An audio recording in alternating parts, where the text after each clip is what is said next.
Assalamualaikum warahmatullahi wabarakatuh. Sebelum memulai pembahasan materi pada video kali ini, izinkan saya memperkenalkan diri kembali. Perkenalkan, nama saya Nida Eka Safitri dengan NIM 1302623034. Pada video kali ini, saya akan menjelaskan tentang materi aturan seleksi momentum sudut dan paritas dalam peluruhan beta. Materi ini merupakan subbab dari mata kuliah pendahuluan fisika nuklir. Maka dari itu, mari kita simak dengan baik video penjelasan ini. Sebelum kita masuk ke dalam materi, kita perlu tahu apa itu spin dan angular momentum. Untuk lebih mudah, coba bayangkan ada sebuah gangsing berputar. Gangsing itu mempunyai momentum putar. Apa itu momentum putar? Momentum putar ini menggambarkan seberapa kuat dan ke arah mana saja ia berputar. Nah, analogi itu sama halnya dalam dunia atom dan inti atom.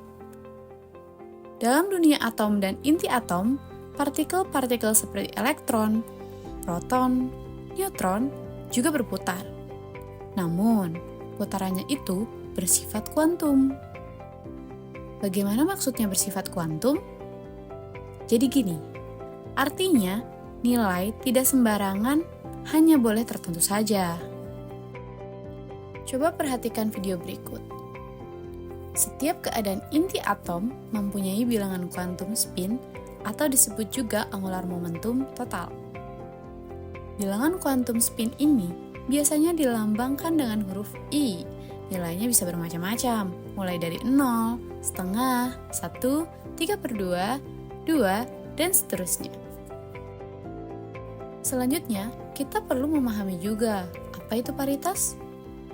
Paritas adalah sifat simetri dari suatu fungsi gelombang inti atom. Sebagai analoginya, kamu dapat membayangkan berdiri di depan cermin. Nah, bayangan kamu adalah versi terbalik dari diri kamu. Begitu sama halnya dalam fisika kuantum operasi serupa, yaitu membalik semua koordinat ruang. Nah, ini dia yang disebut dengan operasi paritas. Pada operasi paritas, jika fungsi gelombang ini tidak berubah setelah dibalik, maka nilai dari paritas ini adalah positif. Namun, ketika paritas ini berubah tanda, maka disebut dengan paritas negatif. Dalam keadaan nuklir biasa, bisa ditulis dengan 2 plus atau 3 min. Artinya, spinnya 2 dengan paritas positif atau spinnya 3 dengan paritas negatif. Apa itu peluruhan beta? Peluruhan beta adalah proses di mana neutron di dalam inti berubah menjadi proton sambil memancarkan elektron dan antineutrino, atau bisa disebut dengan peluruhan beta negatif.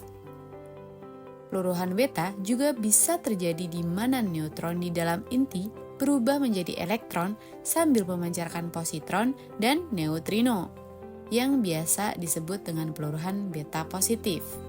Nah, pada peluruhan beta ini, inti atom melompat dari suatu keadaan ke keadaan lain yang lebih stabil. Namun, yang menjadi pertanyaan utamanya, lompatan mana yang boleh terjadi dan mana yang tidak boleh terjadi? Inilah permasalahan yang akan dijawab oleh aturan seleksi. Dalam peluruhan beta terdapat 2 aturan seleksi. Yang pertama, peluruhan allowed atau terizinkan dan peluruhan forbidden atau terlarang. Mari kita bahas peluruhan allowed terlebih dahulu. Dalam peluruhan allowed, aturan seleksi ini menjelaskan bahwa elektron dan neutrino dianggap lahir tepat di pusat inti atau saat jari-jari sama dengan 0. Konsekuensinya, mereka tidak membawa momentum sudut orbital sama sekali atau L-nya bernilai 0. Satu-satunya momentum sudut yang bisa berpindah antara inti awal dan inti akhir hanyalah berasal dari spin elektron dan neutrino yang masing-masing bernilai S sama dengan setengah. Nah, pada peluruhan allowed, Dua spin setengah ini bisa berorientasi dalam dua cara. Yang pertama adalah transisi Fermi. Spin elektron dan neutrino berlawanan arah atau anti-paralel. Keduanya saling meniadakan sehingga total S-nya sama dengan 0. Maka yang terjadi tidak ada momentum sudut yang dipindahkan ke inti. Akibatnya, inti tidak boleh berubah. Sebagai analoginya, kalian dapat membayangkan dua orang penari berputar berlawanan arah dengan kecepatan yang sama. Efek dari putaran mereka saling menghilangkan atau tidak ada putaran neto yang tersisa. Dalam aturan seleksi Fermi, delta I sama dengan 0. Yang kedua, transisi Gamow-Taylor. Spin elektron dan neutrino searah atau paralel, sehingga total S sama dengan 1. Itu artinya ada satu satuan momentum sudut yang dibawa. Inti boleh berubah spinnya sebesar 0 atau 1 unit. Tapi ada pengecualiannya. Jika spin awal dan akhir sama-sama 0 atau nilai II sama dengan 0 dan IF sama dengan 0, transisi Gamow-Taylor tidak bisa terjadi. Karena tidak ada cara untuk mengarahkan momentum sudut bernilai 1 dari keadaan yang tidak punya arah atau spinnya sama dengan 0. Dalam aturan seleksi Gamow-Taylor, delta I sama dengan 0 atau 1, kecuali berubah dari 0 menjadi 0. Lalu bagaimana dengan paritasnya? Jika elektron dan neutrino tidak membawa momentum sudut, orbital, atau L yang sama dengan 0, maka perubahan paritas yang mereka bawa adalah -1 pangkat 0 sama dengan 1. Artinya tidak ada perubahan paritas inti awal dan inti akhir yang paritasnya harus sama. Kesimpulannya, pada aturan seleksi peluruhan allowed atau terizinkan, nilai delta I sama dengan 0 atau 1 dengan paritas yang tidak berubah atau tetap. Untuk lebih paham, mari kita coba latihan berikut. Dituliskan pada gambar bahwa notasi inti atom yaitu oksigen 14 dengan spin paritas 0 positif berubah menjadi nitrogen 14 tereksitasi dengan spin paritas 0 positif. Coba tentukan, apakah notasi inti atom tersebut merupakan transisi Fermi atau Gamow-Taylor ya? Ya, betul. Notasi tersebut merupakan transisi Fermi murni karena nilai delta I sama dengan 0 dan paritasnya tidak berubah. Karena keduanya 0 positif, transisi Gamow-Taylor tidak mungkin terjadi. Coba ingat pada pengecualian 0 menjadi 0. Jadi, dapat disimpulkan ini adalah transisi Fermi murni. Selanjutnya, mari kita lihat latihan yang kedua. Dituliskan pada gambar bahwa notasi inti atom yaitu helium 6 dengan spin paritas 0 positif berubah menjadi lithium 6 dengan spin paritas 1 positif. Coba tentukan, apakah notasi inti atom tersebut merupakan transisi Fermi atau Gamow-Taylor ya? Notasi yang kedua merupakan transisi Gamow-Taylor murni, karena nilai delta I sama dengan 1, dengan paritas tidak berubah. Karena hanya Gamow-Taylor yang bisa mengubah spin 1 unit. Maka, ini adalah transisi Gamow-Taylor murni. Masuk bagian kedua, yaitu peluruhan forbidden atau terlarang. Sebelum kita bahas lebih lanjut, saya mau meluruskan dulu. Namanya terlarang, tapi ini bukan berarti tidak mungkin terjadi ya. Disebut terlarang bukan karena tidak mungkin terjadi, namun sangat jarang, tapi tetap bisa terjadi. Untuk membantu kalian dalam memahami, coba bayangkan kamu loncat dari lantai 1 ke lantai 2 gedung. Itu mudah, wajar, sering dilakukan, ibaratnya peluruhan allowed.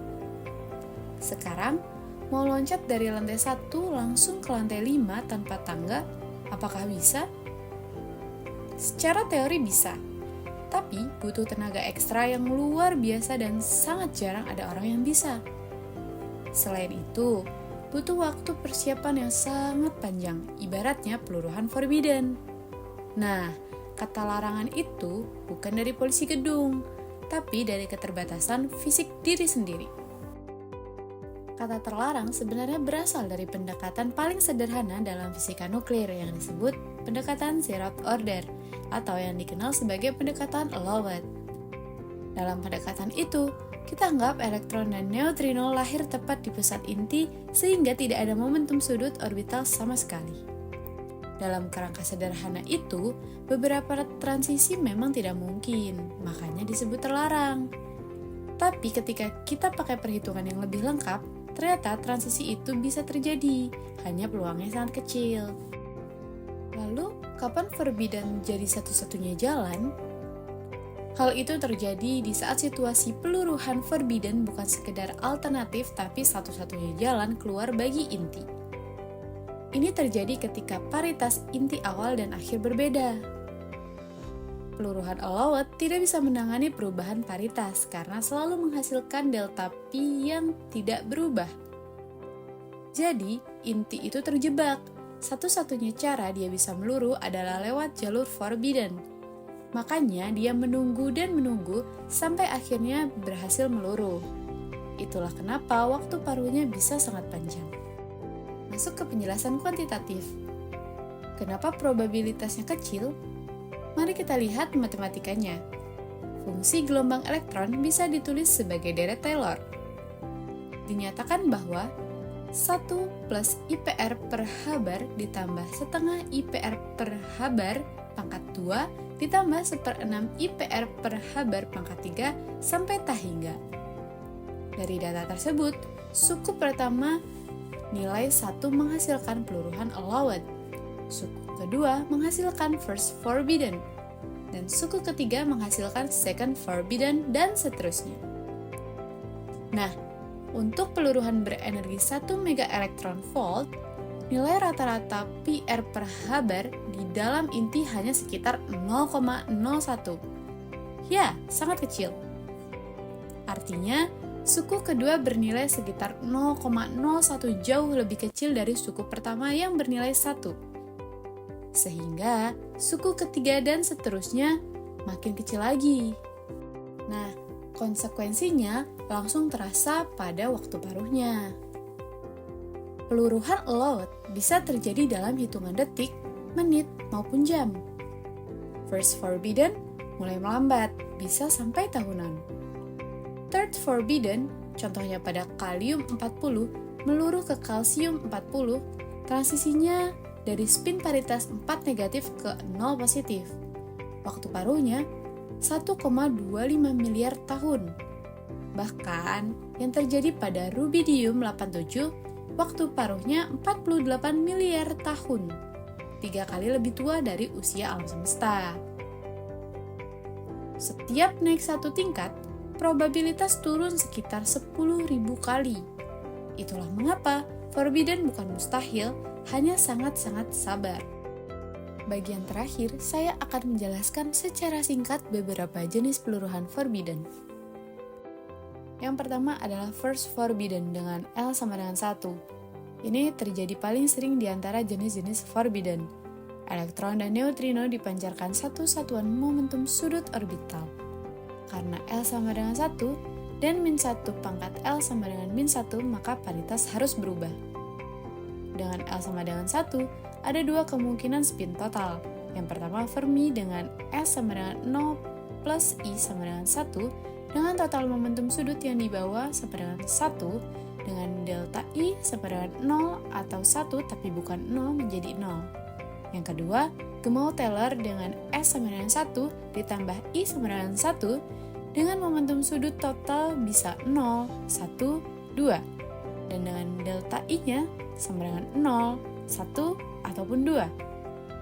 Sehingga delta I sama dengan 0, 1, 2, dan delta P berubah atau paritasnya berubah.